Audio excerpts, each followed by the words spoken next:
Hello, welcome back again. Just as promised last year, I have created this video to show how to get the SR-72 Darkstar to Mach 10.1 without having to do those acrobatics in the manual. Typically at around Mach 0.9, where you flip the plane and pull down and pull up again, etc. This technique I show here doesn't require to do all those. Just maintain proper G-forces, and when you see the speed is slowing down, just push or pull in the opposite direction around 1.2 to 1.4 GS. Okay, brakes off, full throttle. Possibly activate your afterburner now or right after takeoff. To activate the afterburner, you should have assigned a key. This is not the scramjet. That is roughly activated at about Mach 3. So when you activate the afterburner, you will see the orange glow on the exhausts. Similar to the key combination that you set for the F-18 Hornet and such. Don't forget to pull up the landing gear. Now keep the plane roughly around 20 above horizon and make your the Mach number at the top gauge. Now says 0.90, keeps climbing slowly. You can tinker between 10 and 20 above horizon, but key is to make sure to keep the Mach climbing as fast as you can. If you see it slowing down, then just push down a bit with about 1 to 1.5 G. For the G-force, keep an eye on the left of the gauge in the middle horizon on the gauge. Okay.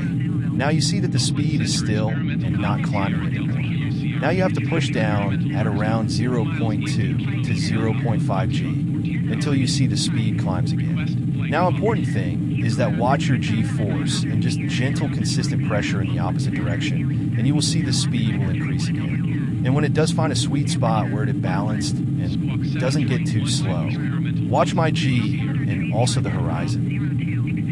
Now you can see my G is around 0.8 to 1.2 or so. Keep that gentle pressure until the speed eventually is still, and then you have to go again in the opposite direction. If it really confuses to keep watching the G, just watch the Mach speed number, and adjust the pressure accordingly where it keeps climbing. Best to keep your G between 0.9 to 1.4. If you do have to go a bit higher, it's fine, but keep an eye and the speed should be climbing if you do.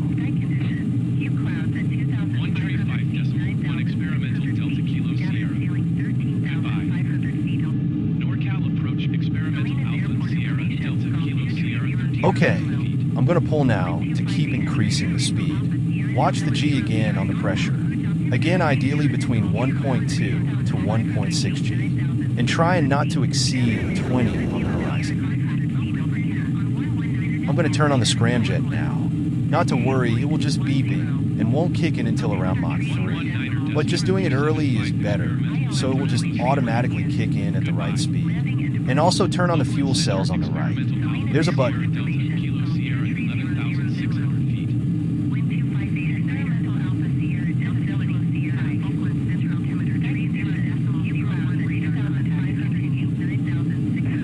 All looking good. Climb is good. Again, if we see the speed slow down, then we have to just do the same drill in the opposite direction push. And keep below 20 on the horizon. If you pull up too much, you will lose speed quickly.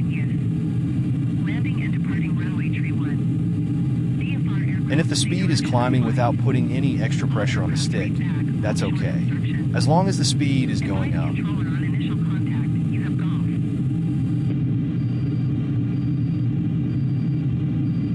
Okay, now you can hear the scramjet ready to kick in. The beep is faster, which means it will kick in soon around Mach 3. And that's when right after the regular engines will shut down. You can also hear them shutting down after the scramjets are full on.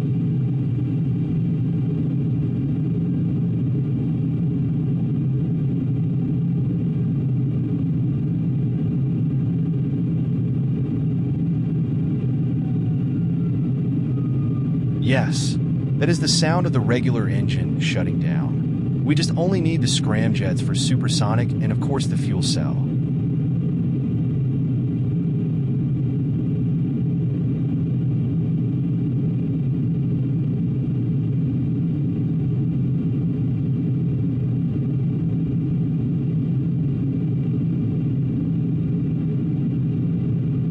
Now ideally, you do not want the scramjets to kick in below 70,000 feet. That could tear your plane apart.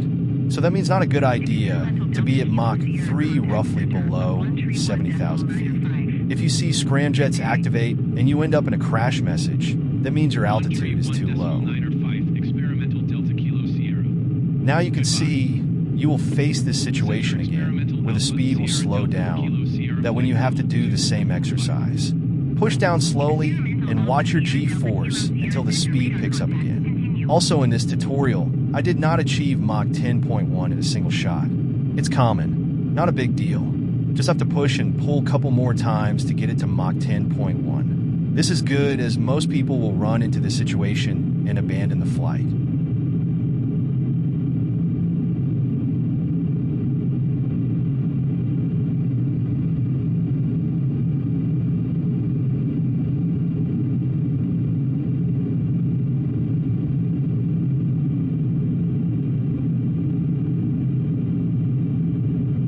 I'm pulling up slowly again to get the speed to increase.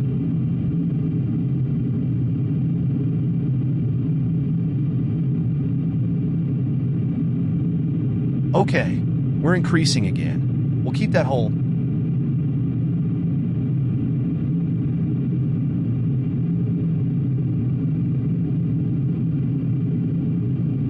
And ideally keep it below 10 on the horizon. You don't want to pull way up and climb too fast.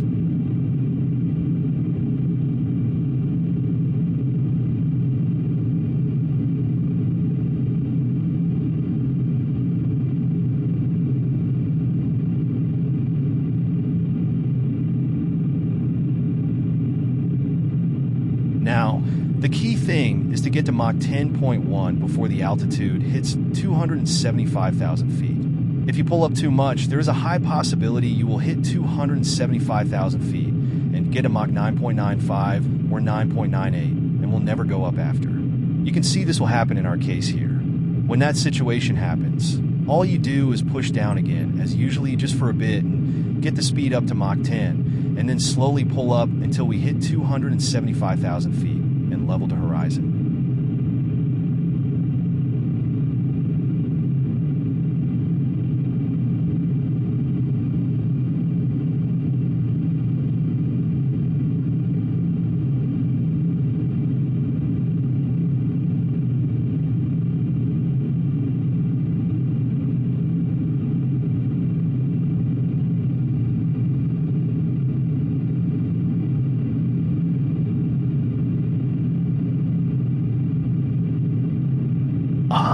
We almost made it. It has hit 275,000 feet, so we have to push down again now to get the speed up and then level back. Again, remember, once you hit 275,000 feet, you cannot get past whatever speed you're currently on. Only way is to push down again and increase, and then get it back to 275,000 and the level to horizon.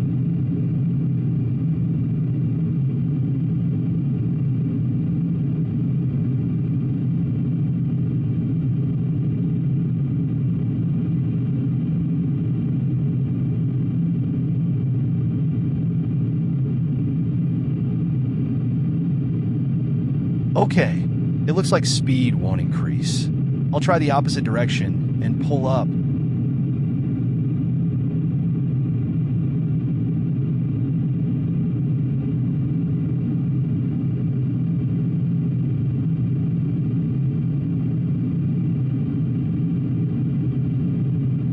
Okay, we failed again. Looks like third time would be the charm. The reason of the failure is that we did not push down far enough to get to a lower altitude, so there is not enough climb left when we pull up to get to our Mach 10. Again, push gently.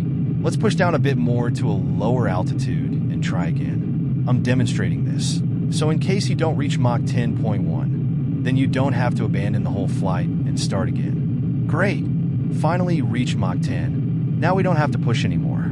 Just slowly pull up and level after 275,000 feet is reached.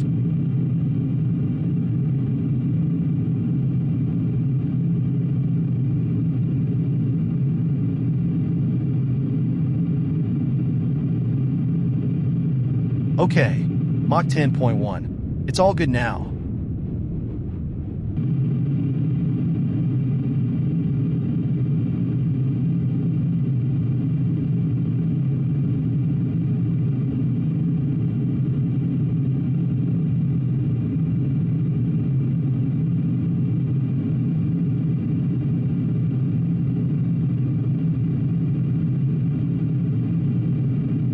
Now we can level to the horizon.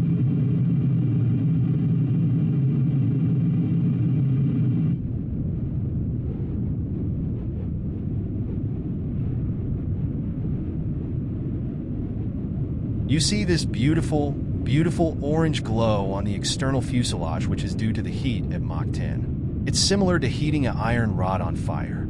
And then obviously the magnetic fields create this northern lights-like lighting effect inside the cockpit, which is phenomenal. It's best visible if you're using VR. The VR shows much more realistic effects. That is the end of the flight.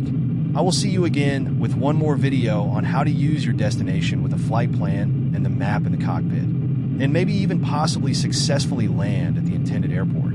It's extremely easy to overshoot the destination by 100s, if not thousands of miles on this plane. Good luck and great flying!